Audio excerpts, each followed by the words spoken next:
ya. Benar, Bapak. Oh, jelas ya. Oke. Bisa kita mulai ya. Kita nanti sebentar saja Pak ya. Nggak usah terlalu lama. Sebentar. Sorry, sorry.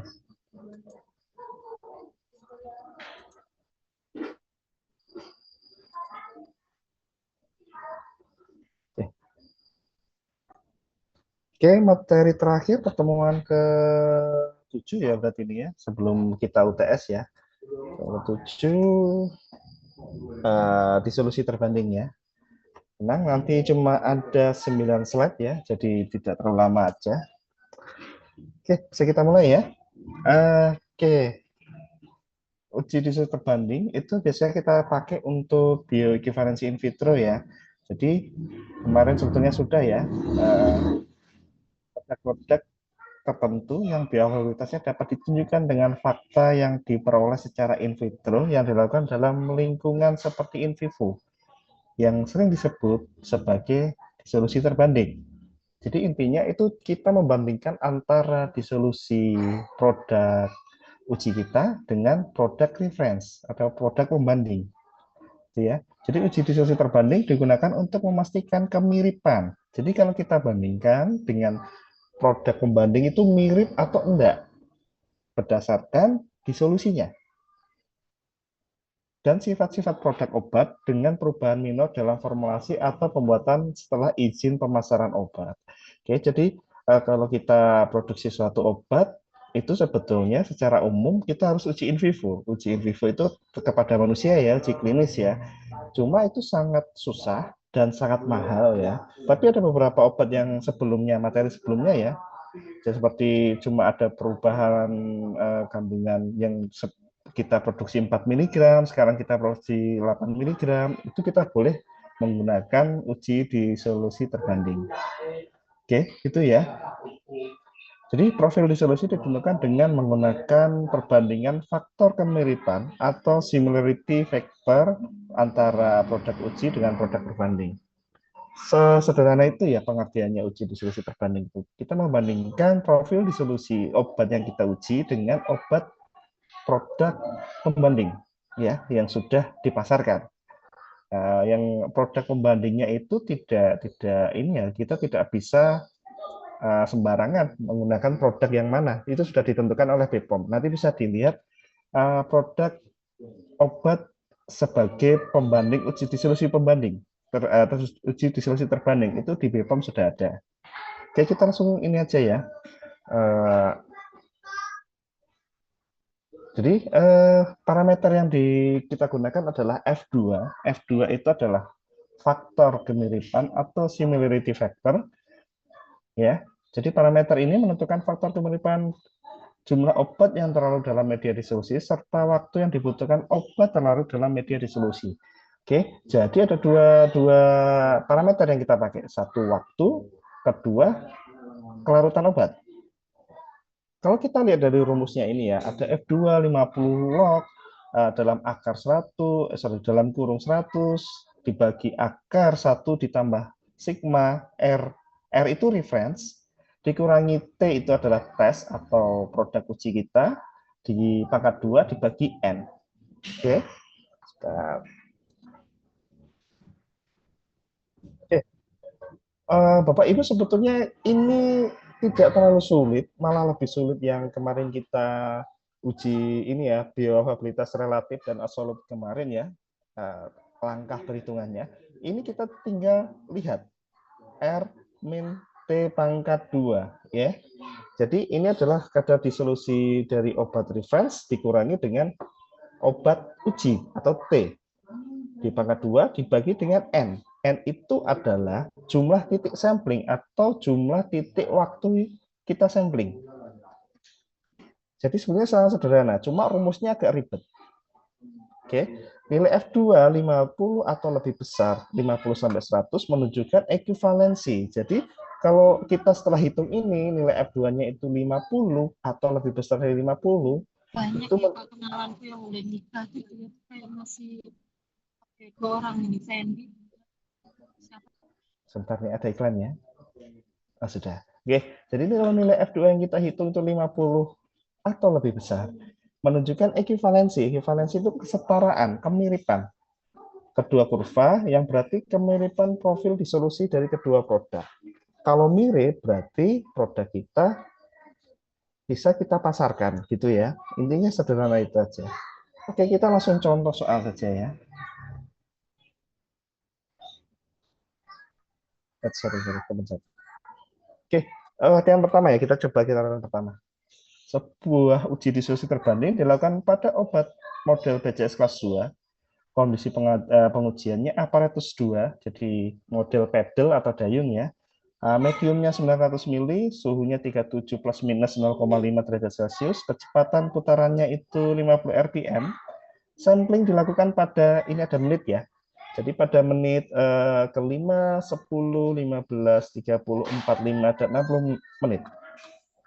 Hanya ada satu replikasi untuk masing-masing produk. Jadi cuma ada replikasi, cuma ini saja. Gunakan data di bawah ini untuk menghitung profil F2 atau nilai F2-nya atau faktor kemiripannya. Jadi kita sudah punya data di sini, data disolusi ya. Menit kelima tablet, ini contohnya kita tablet ya. Tablet apa namanya?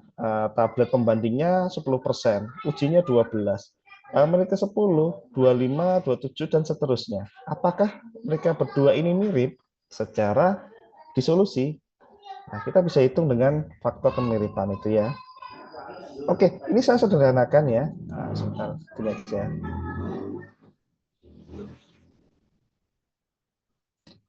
Rumus ini saya sederhanakan menjadi seperti ini. Oke, jadi akan lebih mudah untuk kita nanti untuk menghitungnya ya. Untuk menghitungnya akan lebih mudah. Oke, kita coba ya. Saya buka ini baru ya.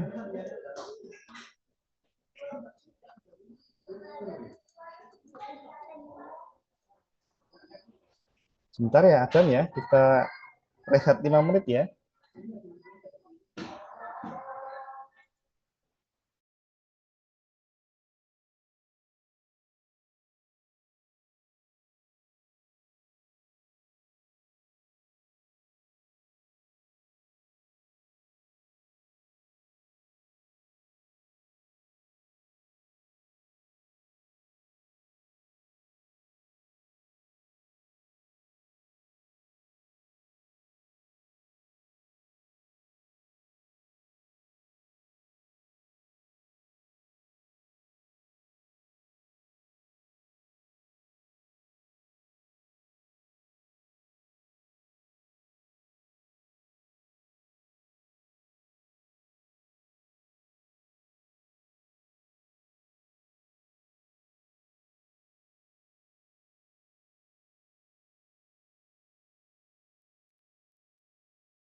Oke, kita mulai lagi ya. Oke, tadi rumusnya saya sederhanakan ya, tidak seperti tadi ya. Jadi satu baris gini aja mungkin lebih enak ya. Nanti pun kalau ujian pun, rumusnya akan saya berikan ya. Jadi di soal itu sudah ada rumusnya, jadi teman-teman tidak perlu menghafal gitu ya. Oke, kita coba ya. Ingat, kita tuh cuma butuh data N ini, sama data R min T. Oke, untuk data N itu adalah jumlah titik sampling waktu. Sampling waktunya mana? Ini ya. Jumlahnya berapa? 1, 2, 3, 4, 5, 6. Berarti nilai 6-nya, M-nya itu adalah 6.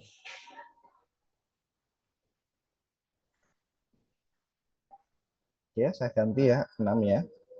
Oke.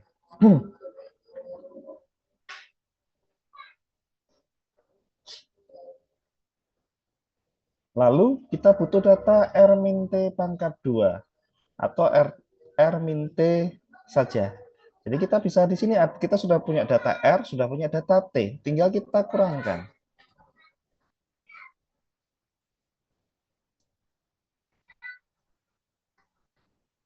Oke, jadi tinggal kita kurangkan aja. 10 dikurangi 12 minus 2, 25 dikurangi 27 minus 2, 45 minus 1. Sorry. Ini minus tetap ini ya, apa namanya? Tidak ada nilai minus ya. Jadi nilainya pasti positif. Jadi 10 dikurangi 12 minus 2 tetap kita tulis 2. 25 dikurangi 27 harusnya minus 2, tetap 2. 45 dikurangi 46 harusnya minus 1, tetap 1. 70 dikurangi 68 tetap jadinya 2. 85 dikurangi 83, 2. 95 dikurangi 94, 1. Ingat, yang kita butuhkan adalah di sini ada sigma. Sigma ya. Ini mundar-mandir slide-nya ya. Sigma RT min T. Oke, sigma ini artinya jumlah atau gabungan keseluruhan. Jadi sigma R min T ini kita dapatkan tinggal kita jumlahkan.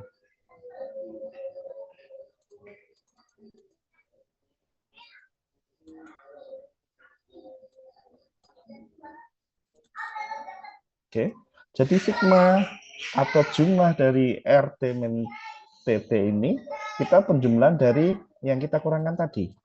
2 ditambah 2, 4, 4 ditambah 1, 5, 5 tambah 2, 7, 7 tambah 2, 9, 9 tambah 1, 10.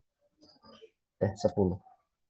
Jadi kita sudah dapat data sigma RT min TT. Nilainya adalah 10. Saya di rumus saya gantikan aja ya. Minta tolong yang punya kalkulator saintifik, saya dibantu hitung ya. Saya nggak bawa soalnya. Oke, kita lanjut. Kita kerjakan dulu. Kerjakan yang mana? Kerjakan yang apa namanya ada di dalam kurung. Ya, yang ada di dalam kurung mana? 1/1/6 sama sigmanya 100 sama 10 di pangkat 2. Oke.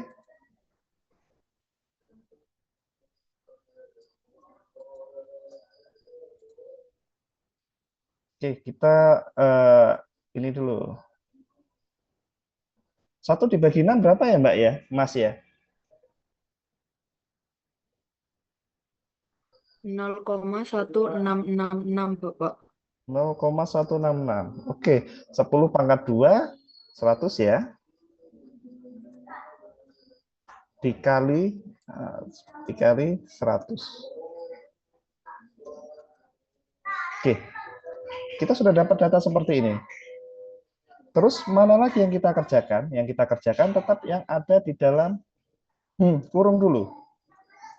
Yang ada di dalam kurung ini dulu. 1 ditambah 0,166 dikali 100. Oke, yang dalam kurung ini dulu ya.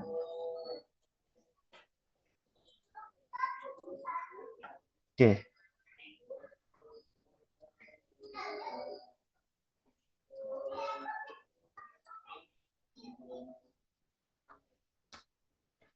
Kalau kita ada operasi hitungan ya, 1 ditambah 0,166 dikali 100, ini cara mengerjakan gimana? Apakah 1 ditambah 0,166 dulu, baru dikali 100? Mungkin waktu SMP dulu, siapa tahu yang ada yang masih ingat?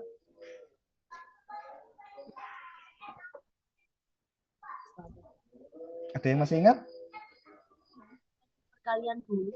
Perkalian dulu ya. Oke, perkalian dulu. Berarti 0,166 kita kali 100 ya. Dikali 100 berarti kita dapatkan adalah 16. Kita dapatkan adalah 16,6 ditambah dengan 1. Seperti itu kan? 16,6 ditambah 1 sama dengan 17,66.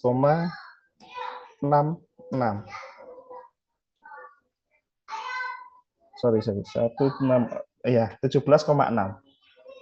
Seperti ini hasilnya? Tolong dikonfirmasi. Iya, Bu. Oke, seperti ini ya. Oke, setelah ini mana dulu yang kita kerjakan lagi? Yang kita kerjakan adalah yang sini.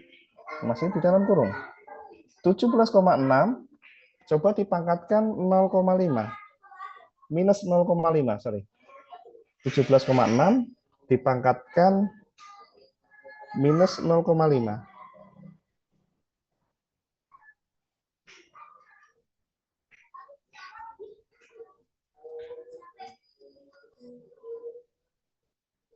Dapatnya berapa?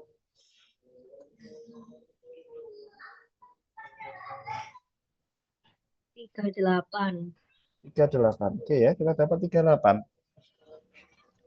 Koma. Gimana, Mbak? 0, 38, berapa? 0,238, Bapak. Oh, sorry. 0,328 seperti ini ya. 238. Oh, 0,238. Oke. Oke. Terus mana yang kita kerjakan? Ya, kita kerjakan yang ini dulu. Kan dia masih dalam kurung kan?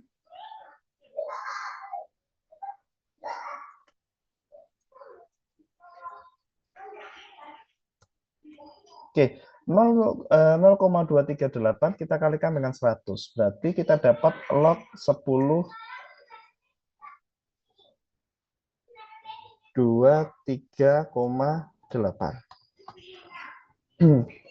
Baru teman-teman kerjakan ini dulu. Log 10 23,8.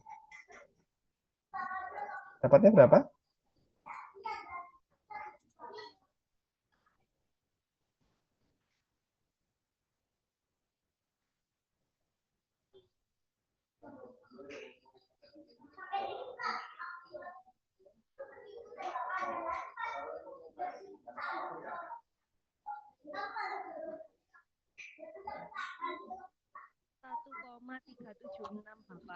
Bapak. Berapa?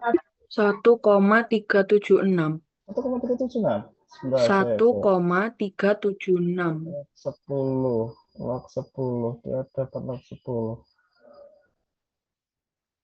Coba log 23,8, Mbak. Saya kok rumus saya. Log 23,8 berapa, Mbak?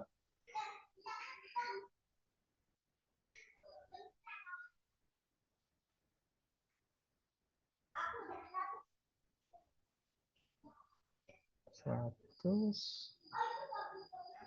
1,376, Pak. 1,376. Oh, berarti ini bukan log 10 nih. 376. Log 10. Oke, berarti bukan log 10 ya, ini rumusnya saya salah. Berarti log saja ya. Ini dari sini loh, 50 log ini ya.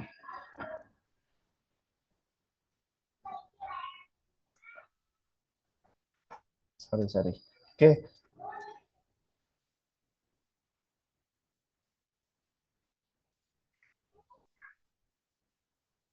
Tadi log 23,8 tadi berapa? 1, berapa, Mbak? 376. 376. Oke, kita tinggal kalikan 50 dikali 1,376. Dapatnya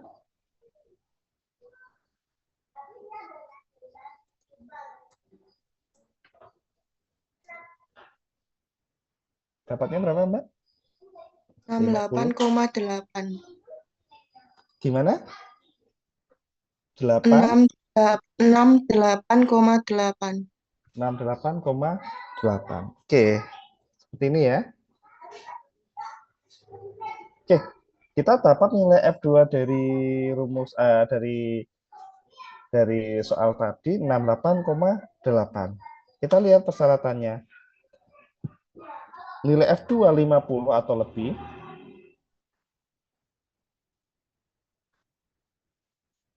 Nilai F2 50 atau lebih menunjukkan ekivalensi.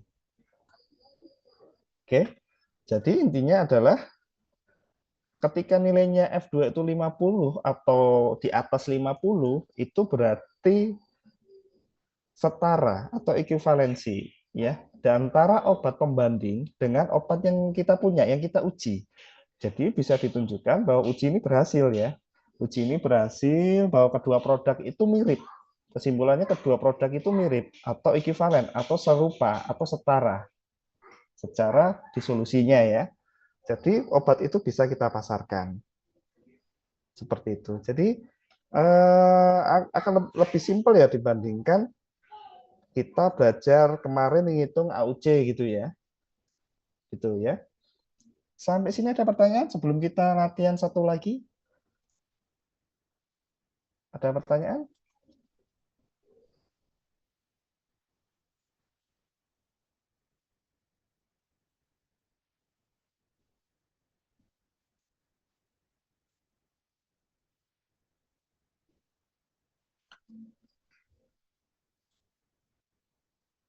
Saya tampilkan perhitungannya di sini ya.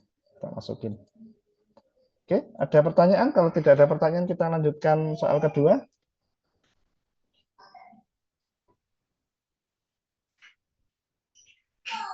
Dilanjutkan dulu, Pak. Oke, dilanjutkan ya. Oke, nanti tolong PJMK di absen ya teman-temannya ya. Oke, soal kedua.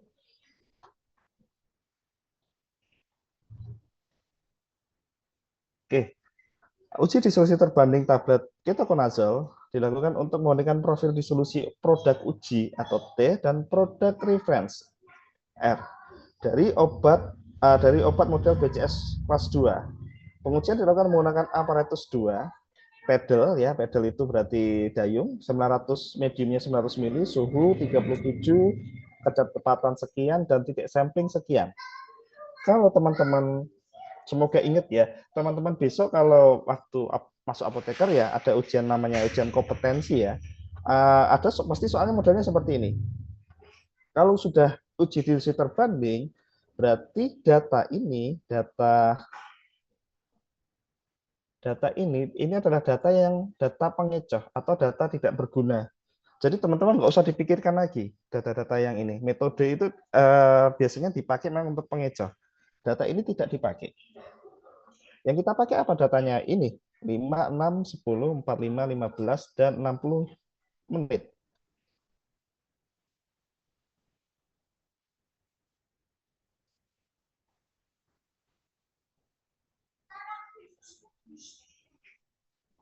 Oke.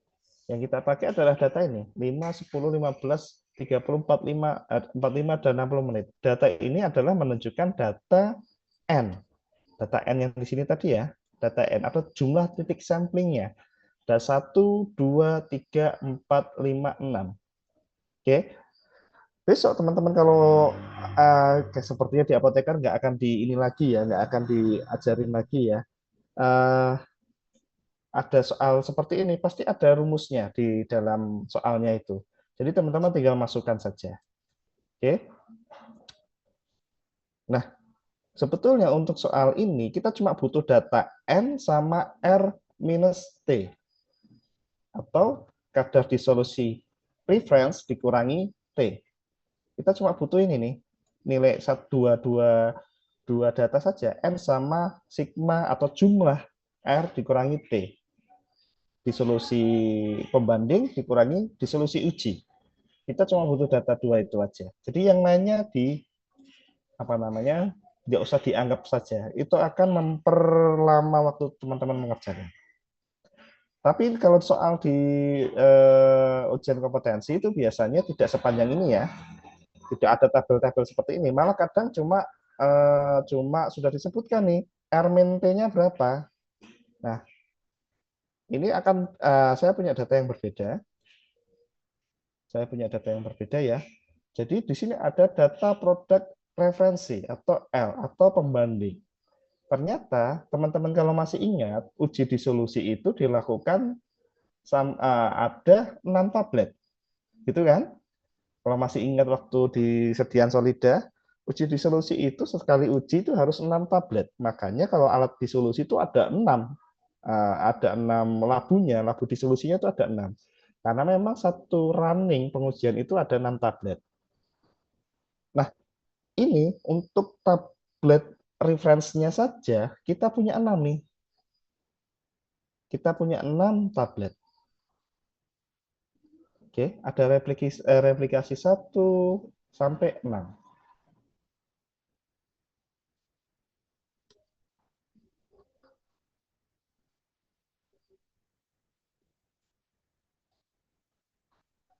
Ini gimana?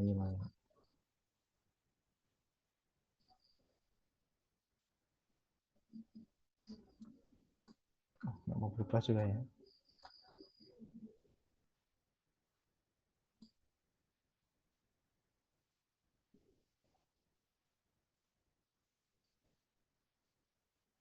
Oke, biarin wes. Kita punya replikasi 6. Yang perlu kita lakukan, kita harus merata-rata tiap waktunya. Di sini sudah saya rata-ratakan ya. Jadi menit kelima, tablet 1, tablet 2, tablet 3, tablet 4, tablet 5, tablet 6, dapatnya 9, 10, 11, 10, 10, 10. Kita rata-rata dapatnya 10. Menit ke 10, 24 sampai sekian kita dapat 25. 15 kita dapat rata-rata 45.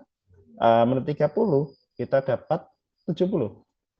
Menit ke 45 ini kita dapat 85. Menit ke 60 kita dapat 95. Seperti itu ya. Ini contoh soal ini ya, ujian tahun kemarin sepertinya yang tak pakai ini ya. Mirip-mirip seperti ini. Cuma teman-teman kayaknya nanti kita ujian pilihan ganda saja ya. Pilihan ganda saja, nanti nggak tahu ya, nanti pakai Google Form atau pakai Moodle, disiapkan saja laptopnya gitu ya. Semoga semua punya laptop ya. Oke, jadi kita sudah punya rata-ratanya. Yang kita pakai adalah rata-ratanya. Ini untuk tablet reference atau pembanding saja. Berarti kita masih butuh data satu nih untuk data disolusi dari tablet uji kita. Nah, di sini juga sudah saya rata-ratakan ya.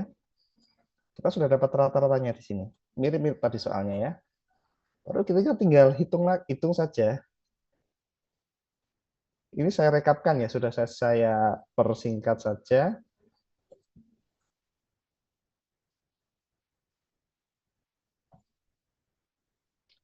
Setelah kita dapatkan nilai rata-ratanya, kita tinggal ngitung seperti tadi.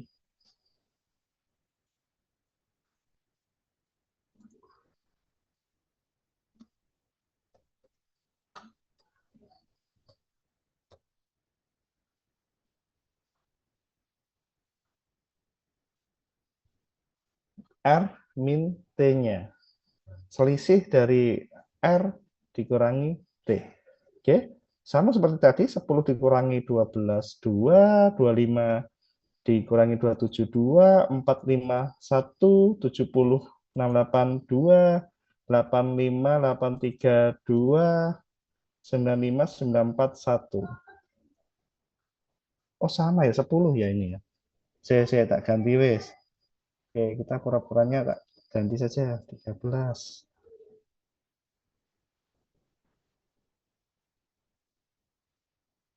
Biar ada variasi. Oke, saya ganti ya. Oke, saya ganti aja. 13 dikurangi 12, 1. 32 dikurangi 27, 5. 58 dikurangi 46, 58 dikurangi 46 berapa? 12 ya?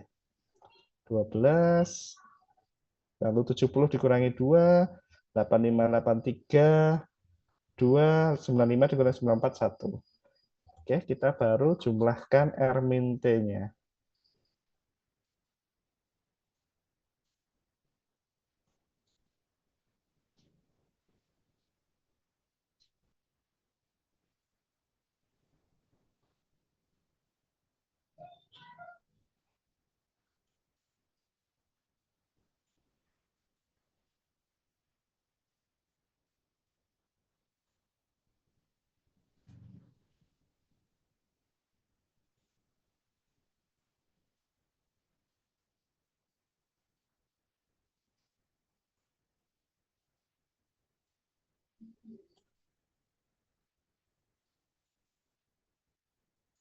Oke, kita jumlahkan. R min T-nya 1 tambah 56 tambah 12 18 tambah 2 20 tambah 2 22 tambah 1 23. Oke, kita mirip seperti tadi ya.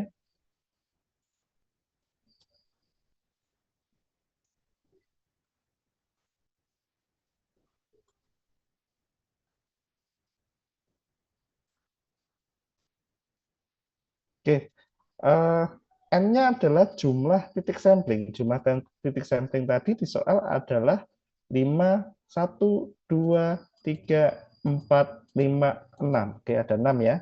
N-nya adalah 6.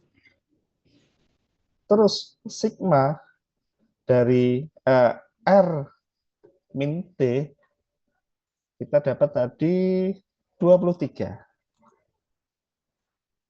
Oke, 23 ya. 23. Oke, kita tinggal hitung seperti tadi. Saya bisa dibantu. 1 dibagi 6 tadi 0,166.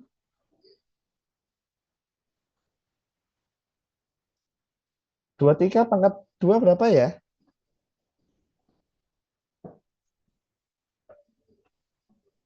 23 pangkat 2, Mbak, Mas? 529, Pak. 129. Oke.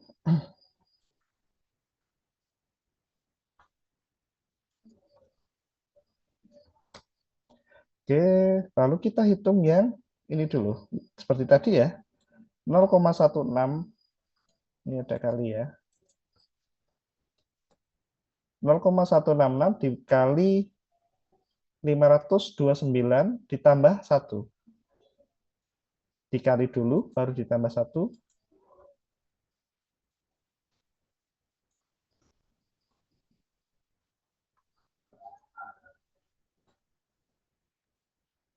Delapan delapan koma 88, di mana? 88,814. 14. Oke. 88,14 dipangkat 0 minus 0,5.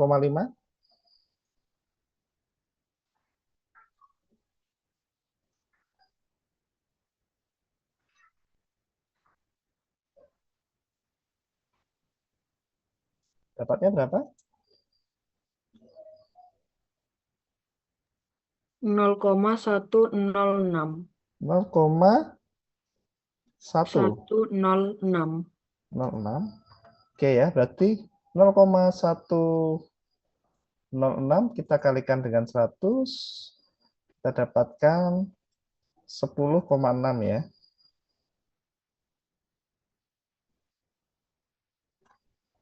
10,6. Oke, coba log 10,6, Mbak.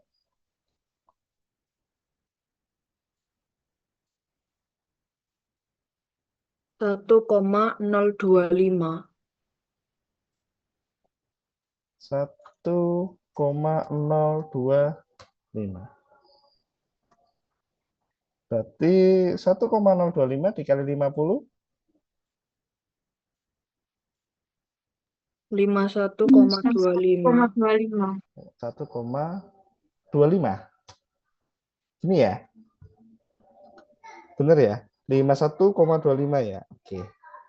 Oke, setelah kita hitung, ternyata kita dapat nilai F2-nya 51,25. Ingat ya, Bapak Ibu ya, tadi ya,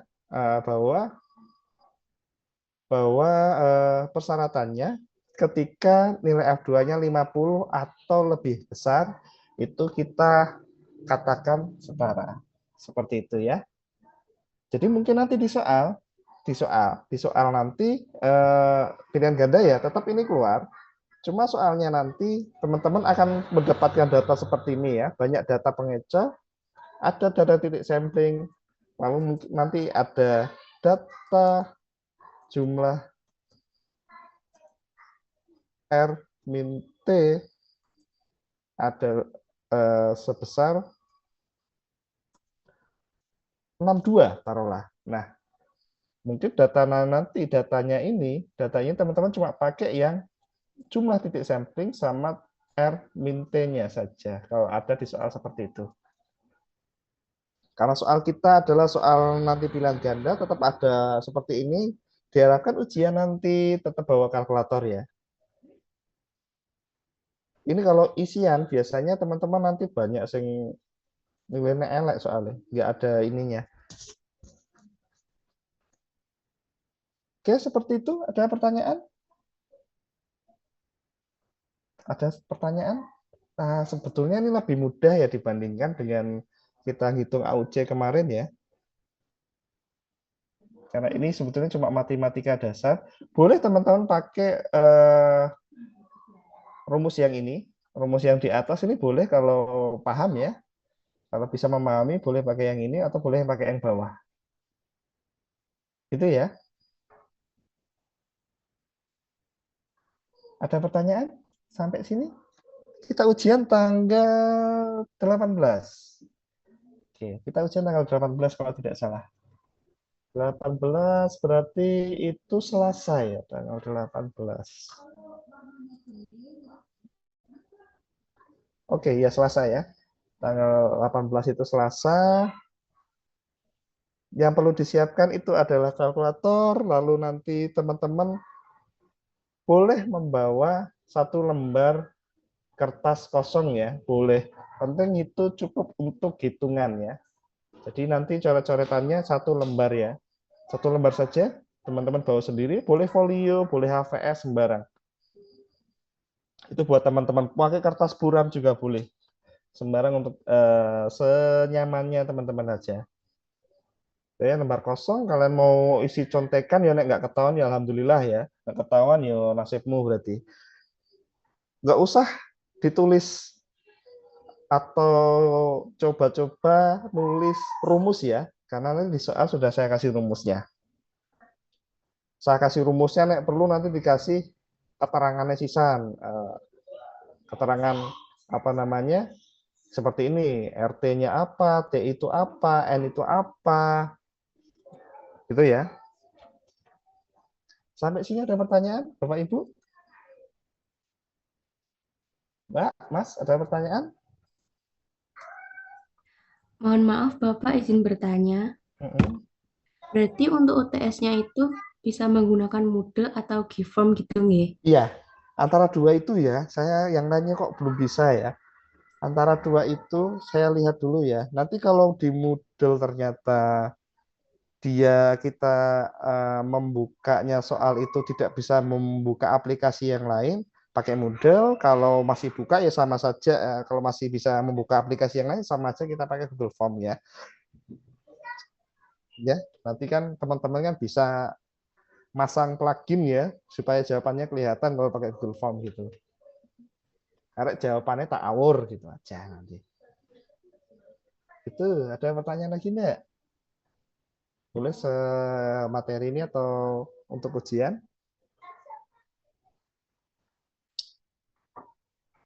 Remedi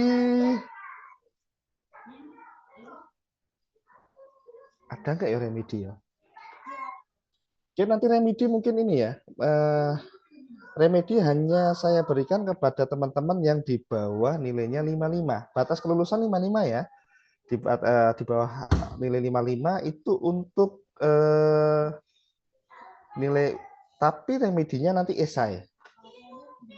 Gitu ya. Di bawah 55 nanti remedinya silakan dengan saya, nanti kita cari waktu. Nanti remedinya esai saja. Ben mumet ya. Di atas atau 55 ke atas, 55 sampai 55 ke atas itu tidak ada remedi. Yang remedi pun taruhlah dapat nilai UTS-nya 40. Dia juga setelah remedi, ternyata remedinya nilainya 100, tapi yang saya input ke dalam nilainya itu maksimal ya 55. Jadi kalaupun remedi, nilai maksimal remedi itu adalah 55. Tidak bisa nambah, tidak bisa kurang ya. Maksimal 55. Kalau nilainya ternyata awalnya UTS-nya 40, setelah diremedi dapatnya malah 30, ya kita ambil nilai yang terbesar. Seperti itu jelas ya, teman-teman ya? Ada pertanyaan lagi?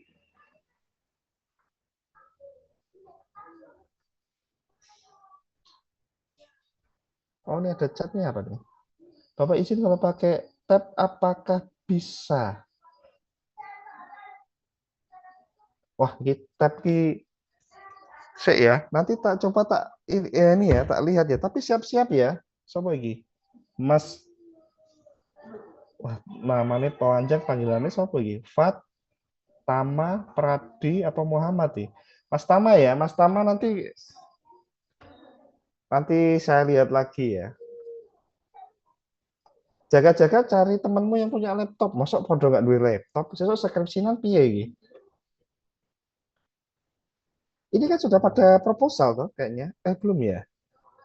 Sudah pada proposal kan sepertinya. Harusnya kan punya laptop ya.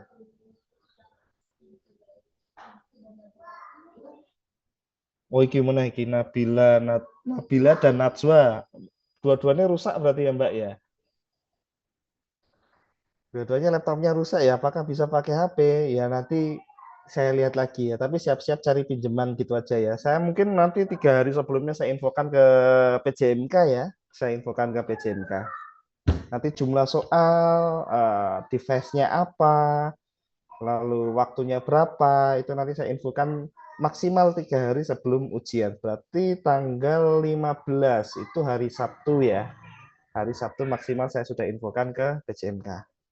Ya, nggak pakai Google Form sudah tak kasih linknya sekalian, ya kan? Tapi belum tak buka saja gitu aja kan? Itu ya. Ada lagi pertanyaan? Oh, Najwa saja Pak. Oh ya wes, berarti si Cita ini. Itu ada lagi? Kalau tidak ada kita akhiri. Gitu. Filenya saya kirim ke ini langsung ya, ke Pele. Hitungannya sudah saya masukkan ke dalam ininya. Oke, Zoom.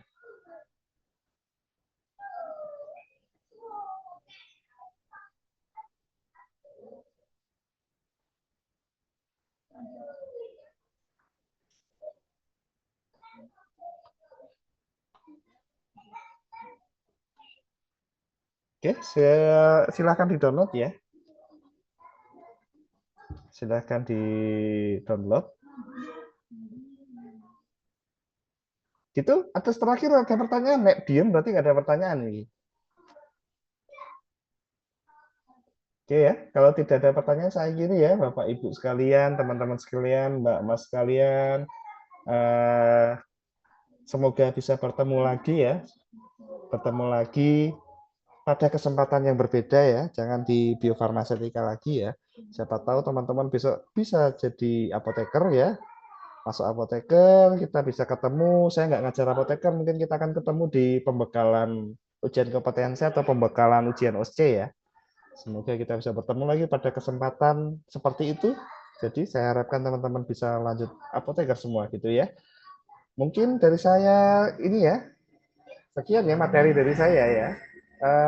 Kalau ada salah selama ini saya ucapkan maaf ya, Bapak Ibu sekalian.